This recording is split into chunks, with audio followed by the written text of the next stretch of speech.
Gulf Chandrika in ഫോക്കസിലേക്ക് സ്വാഗതം. തൂത്തുവാരിയ വിജയം. ഒരു പക്ഷെ പുതിയ കാലത്തെ സോഷ്യൽ മീഡിയ ഭാഷയായിരിക്കും തൂത്തുവാരിയ വിജയം എന്നത്.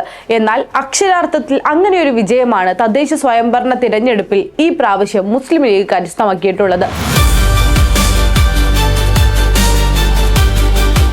സ്ട്രൈക്ക് റേറ്റിൽ വമ്പൻ, ഏറ്റവും അധികം ആളുകളെ മത്സരിപ്പിച്ചതിൽ വിജയിപ്പിച്ച പാർട്ടി എന്ന് അവകാശപ്പെടുന്നതിലും തെറ്റുണ്ടാവില്ല. കേരളത്തിലുടനീളം, മലപ്പുറത്തോ അല്ലെങ്കിൽ വടക്കൻ മലബാറിലോ എന്നതിൽ നിന്ന് കവിഞ്ഞുകൊണ്ട് കേരളത്തിലുടനീളം അക്കൗണ്ടുകൾ തുറക്കുകയും എല്ലാ ജില്ലകളിലും മെമ്പർമാരെ, ജനപ്രതിനിധികളെ വിജയിപ്പിച്ചെടുക്കാൻ സാധിക്കുകയും ചെയ്ത ഒരു രാഷ്ട്രീയ പാർട്ടിയായിക്കൊണ്ടതാ ഈ തെരഞ്ഞെടുപ്പിന് ശേഷം മുസ്ലിം ലീഗ് മാറിയിട്ടുണ്ട്. സമ്പൂർണ്ണ വിജയം നേടിയ മലപ്പുറത്തെ ജില്ലാ പഞ്ചായത്തിനെ കുറിച്ച് തന്നെ പറഞ്ഞു തുടങ്ങാം. 33 ഡിവിഷനിൽ 33 UDF-ന്, ബ്ലോക്ക് പഞ്ചായത്ത് 15-ൽ 14 UDF-ന്, പഞ്ചായത്തുകളിൽ 97-ൽ 94 UDF-ന്. ഇതെല്ലാം സ്വന്തമാക്കിയതിന്, കരസ്ഥമാക്കിയതിന് പുറകിൽ മുസ്ലിം ലീഗിന്റെ കരങ്ങളുണ്ട്, അല്ലെങ്കിൽ മുസ്ലിം ലീഗിന് മേൽക്കൈയുണ്ട് എന്ന് പറയുന്നതിൽ തെറ്റുണ്ടാവില്ല. അവകാശവാദങ്ങളല്ല, കണക്കുകൾ തന്നെ പരിശോധിക്കാം. എന്തുകൊണ്ട് ഇങ്ങനെയൊരു വിജയം എന്ന ചോദ്യത്തിന് ഏറ്റവും എളുപ്പത്തിൽ മറുപടി പറയാനാവുന്നത് അധ്വാനിച്ചതുകൊണ്ട് എന്ന് തന്നെയാണ്. ജനങ്ങളോടൊപ്പം നിന്നതിന്, ജനങ്ങൾക്കൊപ്പം അവരുടെ വികാരം അറിഞ്ഞ് പ്രവർത്തിച്ചതിന് ജനങ്ങൾ തന്ന അംഗീകാരം എന്ന് മാത്രം എളുപ്പത്തിൽ പറയാനാവുന്ന വിജയം. ഒരുപക്ഷെ ഈ തെരഞ്ഞെടുപ്പ് കാലത്ത് LDF ഇടതുമുന്നണി പുറത്തിറക്കിയ തിരഞ്ഞെടുപ്പ് തന്ത്രങ്ങളൊക്കെ പൊട്ടിപ്പൊളിയുന്നതും നമ്മൾ കണ്ടതാണ്. ജനങ്ങൾ പ്രബുദ്ധരാണ് എന്ന് മറുപടി കൊടുത്തു എന്ന് പറയുന്നതും ശരി. കാരണം ഈ തിരഞ്ഞെടുപ്പ് കാലത്ത് അവർ മുന്നോട്ട് വെച്ച സ്ട്രാറ്റജികൾ എന്തായിരുന്നു എന്ന് നിങ്ങളൊന്ന് പരിശോധിക്കുക. വെള്ളാപ്പള്ളി നടേശനെ പോലൊരു മനുഷ്യനെ പുറത്ത് യഥേഷ്ടം സ്വൈര്യവിഹാരം നടത്താൻ വിടുകയും കേരളത്തിലെ ന്യൂനപക്ഷങ്ങൾക്കെതിരായി, പ്രത്യേകിച്ച് മുസ്ലിം ന്യൂനപക്ഷത്തിനെതിരായി ആവശ്യമില്ലാത്ത അപകീർത്തികരമായ ഏറ്റവും മോശമായ പ്രസ്താവനകൾ നടത്താൻ അനുവദിക്കുകയും എന്നിട്ട് അദ്ദേഹത്തെ അംഗീകരിക്കുന്ന തരത്തിൽ ഒരു സർക്കാർ ഒന്നാകെ ഇടപെടുകയും ചെയ്യുന്ന, ഒരു പക്ഷേ ഞങ്ങളുടെ നാക്കായിക്കൊണ്ട് വെള്ളാപ്പള്ളി നിങ്ങളുടെ മുന്നിലുണ്ട് എന്ന് പറയുന്ന ഒരു തന്ത്രമായിരുന്നു ഇടതുപക്ഷം മെനഞ്ഞത്. മലപ്പുറത്തിനെതിരെ, മുസ്ലിങ്ങൾക്കെതിരെ, സാധാരണക്കാരായ കേരളത്തിലെ ന്യൂനപക്ഷത്തിനെതിരെ ഇത്രയും വർഗീയ വിഷം വമിപ്പിച്ചൊരു മനുഷ്യനെ സ്വന്തം കാറിൽ കയറ്റിക്കൊണ്ടുപോയി അംഗീകരിക്കാനും വേദികളിൽ പൊന്നാടയിട്ട് സ്വീകരിക്കാനും വിദ്വേഷ പ്രസ്താവനകൾ നടത്തുന്നതിന്റെ പിറ്റേന്നാൾ തന്നെ അദ്ദേഹത്തിന് ആദരിക്കാനും സമയം കണ്ടെത്തിയ ഇടതുമുന്നണിയെ ജനം പുച്ഛിച്ചു. കാരണം ഞങ്ങൾക്ക് ഈ വർഗീയത വേണ്ട എന്നവർ ഉറക്കെ പറയുക തന്നെ ചെയ്തു. തിരഞ്ഞെടുപ്പ് തുടങ്ങിയപ്പോഴോ വീണ്ടും തുടങ്ങി ജമാഅത്തെ ഇസ്ലാമി, ലീഗ്, കോൺഗ്രസ് ബന്ധം എന്നൊക്കെ പറഞ്ഞ് ന്യൂനപക്ഷത്തെ തീവ്രവാദ ചാപ്പയടിക്കാനുള്ള അവരുടെ സ്ഥിരം തന്ത്രം, അതും ജനം ചവറ്റുകൊട്ടയിലെറിഞ്ഞു. ഈ വർഗീയത കൊണ്ട്, ഈ വിഷം തീണ്ടുന്ന പ്രസ്താവനകൾ കൊണ്ട്, നിങ്ങളുടെ സ്ഥിരം തീവ്രവാദ ചാപ്പയടികൾ കൊണ്ട് ജനങ്ങളുടെ അടുത്തേക്ക് വരണ്ട, പ്രബുദ്ധരായ ജനങ്ങൾ അത് പുച്ഛിച്ചു തള്ളും എന്ന് ജനങ്ങൾ മറുപടി കൊടുത്തു എന്നു തന്നെ സാരം. കേരളത്തിൽ BJP വളരുന്നില്ല എന്നൊക്കെ വലിയ കാര്യത്തിൽ വീരസ്യം പറയുന്നവർ ഓർക്കുക. BJPയേക്കാൾ വലിയ ഹിന്ദുത്വ രാഷ്ട്രീയം, വർഗീയ രാഷ്ട്രീയം പറയാൻ ഇവിടെ CPM ഉള്ളിടത്തോളം കാലം BJP വേണ്ട എന്നവർ തന്നെ തീരുമാനിച്ചിട്ടുണ്ടാകും. അവരുടെ നാക്കാവാനും അവരുടെ പ്രവൃത്തിയാവാനും അവരുടെ ഗവൺമെന്റ് ആവാനും CPM-ന് മേൽക്കൈയുണ്ട്. ഞങ്ങൾ നടത്തിയ ക്ഷേമ പ്രവർത്തനങ്ങളൊന്നും ജനങ്ങളിൽ ഏശിയില്ല എന്ന് പറയുന്ന MM മണിയും തോമസ് ഐസക്കും ഒക്കെ മുന്നിലുണ്ട്. ഞാൻ പൂർണ്ണമായും ഒരു ഇടതുപക്ഷത്തെ കുറ്റം പറയുകയല്ല, പകരം ഞങ്ങൾ നടത്തിയ ക്ഷേമ പ്രവർത്തനങ്ങളെല്ലാം വോട്ട് കിട്ടാനുള്ളതായിരുന്നു എന്ന് മുഖംമൂടി വലിച്ചു കീറി അവർ മുന്നോട്ടെത്തിയിട്ടുണ്ട് എന്ന് സാധാരണ ജനങ്ങളോട് പറയുകയാണ്. അതുകൊണ്ട് തന്നെയാണ് ഇടതുപക്ഷ അനുഭാവികളായ ആളുകൾ പോലും ഇപ്രാവശ്യം വേണ്ട, ഇടതുപക്ഷം പുറത്തു നിൽക്കട്ടെ, UDF വരട്ടെ എന്ന് തീരുമാനിക്കുകയും അവർക്ക് വോട്ട് ചെയ്യാൻ തീരുമാനിക്കുകയും ചെയ്തത്. അതുകൊണ്ട് മാത്രമാണ് ഇങ്ങനെയൊരു വിജയം കേരളത്തിൽ സാധ്യമാവുന്നത്. പരമ്പരാഗത ഇടതു വോട്ടുകൾ പോലും ഇപ്രാവശ്യം UDF-ന് പോൾ ചെയ്തു എന്ന് മനസ്സിലാക്കുന്നു. മതനിരപേക്ഷ സാഹോദര്യ രാഷ്ട്രീയത്തിനൊപ്പം നിൽക്കാൻ ഇടതുപക്ഷത്തെ സാധാരണക്കാരായ ജനങ്ങൾ പോലും തീരുമാനിച്ചതിന്റെ വിജയമാണ് ഈ കാണുന്നത്.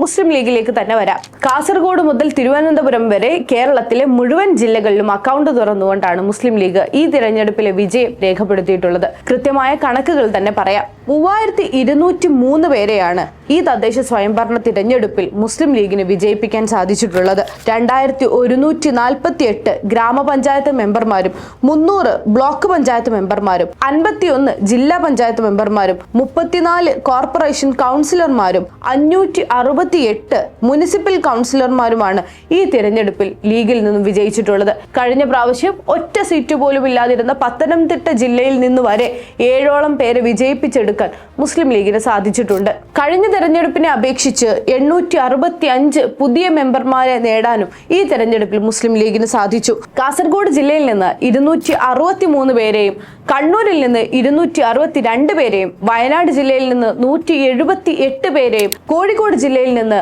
497 പേരെയും ജനപ്രതിനിധികളായി വിജയിപ്പിച്ചെടുക്കാൻ മുസ്ലിം ലീഗിന് സാധിച്ചു. മലപ്പുറം ജില്ലയെ കുറിച്ച് പറഞ്ഞുവല്ലോ, 33 ഡിവിഷനുള്ള ജില്ലാ പഞ്ചായത്തിൽ 33 എടുക്കാൻ UDFന് സാധിച്ചിട്ടുണ്ട്.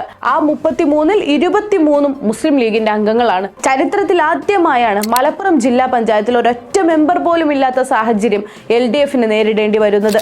മലപ്പുറം ജില്ലയിലെ മുഴുവൻ കണക്ക് നോക്കുകയാണെങ്കിൽ 2001 അംഗങ്ങളുള്ള മലപ്പുറം ജില്ലയിലെ 1456 അംഗങ്ങളും യഥാർത്ഥത്തിൽ മുസ്ലിം ലീഗിന്റേതാണ്. പാലക്കാട് ജില്ലയിൽ 262, തൃശൂർ ജില്ലയിൽ 85 എന്നിങ്ങനെ പോകുന്നു ആ കണക്കുകൾ. ഒരുപക്ഷെ കഴിഞ്ഞ തദ്ദേശ സ്വയംഭരണ തെരഞ്ഞെടുപ്പിൽ ഉണ്ടായിരുന്നതിന്റെ ഇരട്ടി മെമ്പർമാരെ വിജയിപ്പിച്ചെടുക്കാൻ തൃശൂർ ജില്ലയിലടക്കം നമുക്ക് സാധിച്ചിട്ടുണ്ട്.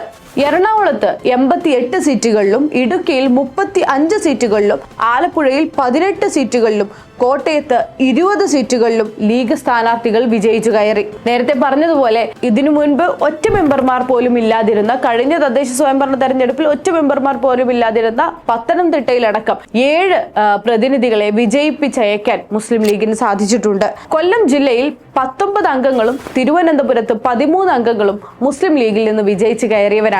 ഇങ്ങനെ കേരളത്തിലൊട്ടാകെ ഇതിനു മുൻപുണ്ടായിരുന്നതിൽ നിന്ന് വലിയൊരു വിജയം നേടിക്കൊണ്ടാണ് മുസ്ലിം ലീഗ് അതിന്റെ വിജയത്തെ അടയാളപ്പെടുത്തുന്നത്.